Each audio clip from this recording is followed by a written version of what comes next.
Vamos al Nuevo Testamento, es decir, o a la creación del Nuevo Testamento, ¿no? Vale. O sea, hasta este momento estamos hablando de antes de que naciera Jesús. Sí. Todo esto es antes, miles de años antes, la historia de la creación, etc. Jesucristo. Para empezar, según la Biblia, según el cristianismo, no hay ninguna duda de que es literalmente el Hijo de Dios, ¿no? Eso es algo sí o sí. No hay ninguna reinterpretación posible. Verdadero Dios, verdadero hombre. De capital, para ser cristiano hay que reconocer ambas cosas. Tal cual. La Biblia del Nuevo Testamento, claro, no la escribe. Yo te quiero preguntar, para empezar, ¿por qué Jesucristo no escribió su propia, vamos a decir, su propia historia? Pues supongo que no le interesaba. O sea, no lo vio necesario. Él predicaba. Sí. Entonces, ¿qué mejor que predicar tanto oralmente como a nivel escrito? Porque de alguna manera entendería que ya los mismos apóstoles, llegado el momento, se sentirían inspirados a poder transmitir esto y harían uso de los escritos. O sea, no, los apóstoles tampoco se pusieron en plan apuntando todo literalmente, ¿no? O sea, todo, si tuviesen que haber apuntado todo lo que hizo, dice el Evangelio de San Juan, no habría bibliotecas en el mundo que puedan abarcar todo lo escrito, todo lo vivido.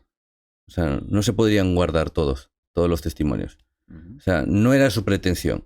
Lo que sí que quería era que quedara claro a ellos de cómo todo lo que Dios había preparado desde antiguo, en Él llega a su plenitud. Él es el que viene a realizar la voluntad del Padre. Él es el que une la perfección de Dios y de la vida humana reconciliada con Dios.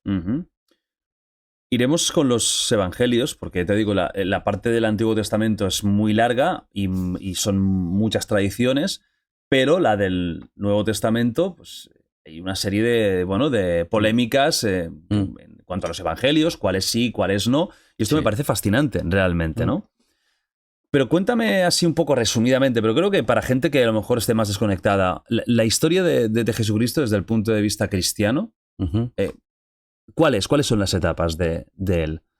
A ver, primero, el pueblo judío estaba en expectativa de que llegara el Salvador. O sea, Dios había prometido un Salvador para su pueblo. Lo esperaban. Sí. O sea, estaban con la ansia. Las mujeres se pusieron en plan, vamos a tener hijos, ¿no? O sea, vamos a facilitar... Ya, qué pena, pensaban ahí, hostia, qué putada, me toca ponerme a hacer cositas. O sea, vamos a facilitar que Dios envíe a su Salvador, porque entendían que sería uno más de ellos que, fortalecido, iluminado, como lo fue, por ejemplo, el rey David, o sea, fortalecido, iluminado por Dios, llevaría a su pueblo a la liberación, entendiéndolo en un aspecto humano, porque estaban dominados por Roma. O sea, esa era la expectativa. No pensaban, no tenían en el horizonte la visión de que vendría a traer algo tan tocho como lo que viene a ser la resurrección. Sí, porque por poner en contexto, estamos en un pueblo judío que está dominado por Roma, como gran parte del mundo occidental en ese momento, ¿no? El Imperio Romano.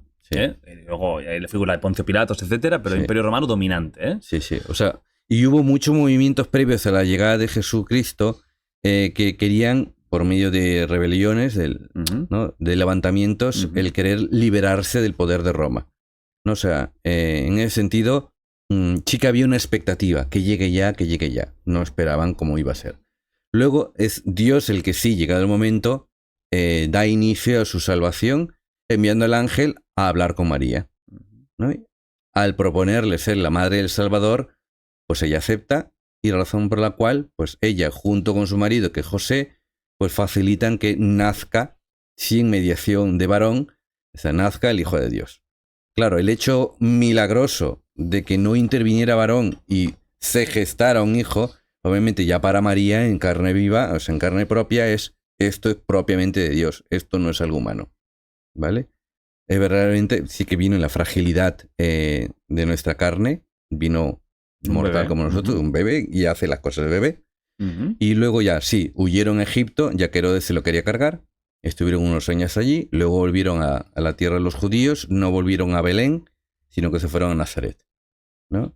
Y allí Jesús vivió toda su infancia, su adolescencia, su primera juventud, viviendo como todos los demás, como uno más. O sea, hasta los 30 años no se manifestó, no hizo ningún gesto que llamara la atención. No predicaba hasta los 30. No. Vivió como con el oficio de José, fue carpintero, bueno, o artesano, dicen algunos, que es más correcto, y con los de su época.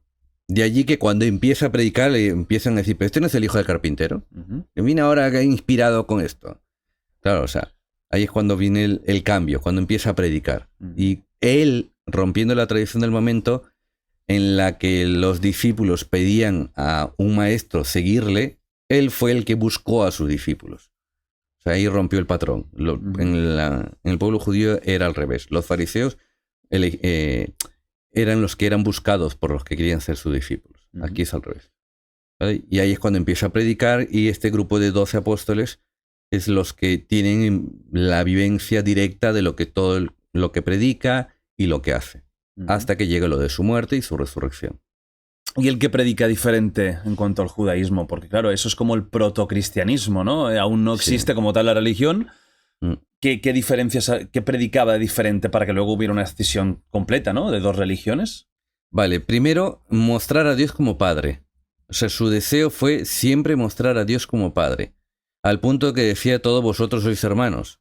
No llaméis a nadie Padre porque solo tenéis un Padre, que es Dios.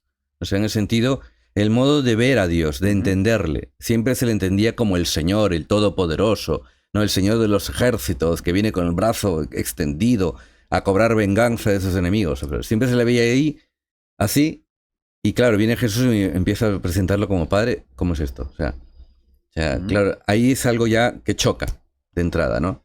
Como que Dios no podía ni siquiera ser nombrado por su nombre y tú le vas a llamar Padre. Y luego lo segundo que choca nuevamente con mayor fuerza es que él se proclame como su hijo. Porque él lo dice, en vida ya lo dice. Sí. Es por eso, o sea, la causa legal en el pueblo judío de la muerte de Jesús fue la blasfemia de proclamarse hijo, igual al Padre. Si no, no lo hubieran crucificado. Claro, si no, lo hubiesen tomado como un loco y ya está. Pero no, como él en sus 13 se mantuvo de que no, yo vengo en nombre de mi Padre, yo soy el Hijo, ¿no? Incluso cuando yo me vaya os conviene, porque vendrá el Salvador. Hablaba de una tercera persona. Claro, los judíos en su momento dirían, nos está hablando de muchos dioses, esto no encaja. O sea, es comprensible que al inicio no lo entendieran, ¿no? A los apóstoles tuvo que pasar muchas cosas para que lo fueran entendido poco a poco. O sea, ahí el hablar de Dios como Padre, el hablar de la Trinidad, Padre, Hijo y Espíritu Santo, y luego el hecho de que Él resucitara, ¿no? Y se revelara a los apóstoles, estuviera 40 días con ellos, luego se fuera al cielo. Esos tres elementos son los capitales para hacer el quiebre. De allí que se consideró a los primeros cristianos como una secta, y por eso fueron perseguidos por los judíos. De Jesucristo, cuando aún está vivo, hay como varios episodios claves. ¿Cuáles dirías? Hay evidentemente las tentaciones en el desierto, etcétera. ¿Cuáles son los episodios claves de Jesucristo antes de morir? Antes de morir, a ver, está la Santa Cena, la Última Cena, ¿no? Porque allí es donde entendemos los cristianos que constituyó el sacramento del sacerdocio y el sacramento de la Eucaristía, la misa. O sea, ahí es donde dio inicio a la iglesia, entendiéndose como tal. La oración del huerto de Getsemaní, que es su oración más intensa, dice el relato que llegó a sudar sangre. Hay algunos médicos que llegado el momento explicaron de que ese fenómeno sí se podría dar por situaciones tan intensas de estrés y todo ello, toda la pesca. Eso ahí está como incluso, ¿no? Como demandando a Dios por qué va a ser él el que...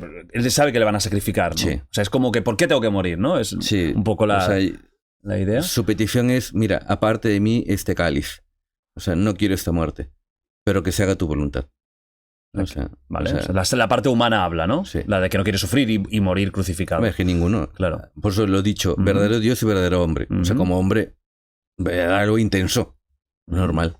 Vale. ¿Y cuál sería el otro gran momento? El hecho de haber resucitado. Pero antes no hay algo que digas más que sea como fundamental. Hombre, la misma crucifixión.